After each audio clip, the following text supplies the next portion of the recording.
অঙ্কে লেখো 6,52,25,217। এখানে আমাদের সর্বোচ্চ সংখ্যা 6 কোটি।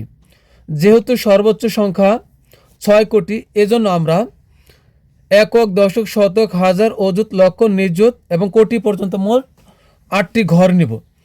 তো আমার এখানে প্রথমে আছে 6 কোটি। 6 কোটির জন্য এখানে হলো 6, তাই 6 কোটি।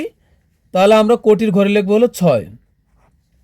এরপরে বলা হয়েছে 52 লক্ষ।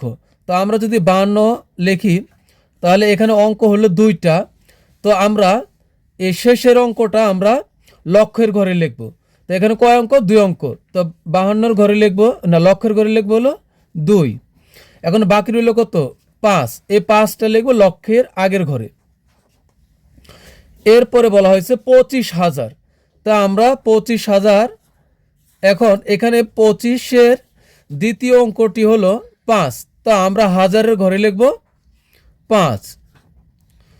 এখন বাকি রইল 2। এই 2 লিখব হাজারের সামনের ঘরে, এখানে হবে 2।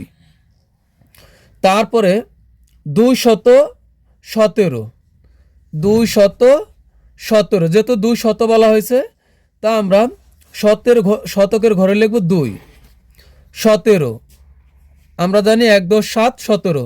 যেহেতু 1 × 7 = 17, এজন্য দশকের ঘরে আমরা লিখব 1 এবং এককের ঘরে লিখব 7। তাহলে সুতরাং নির্ণয় সংখ্যাটি হবে 6, 5, 2, 2, 5, 2, 1, 7।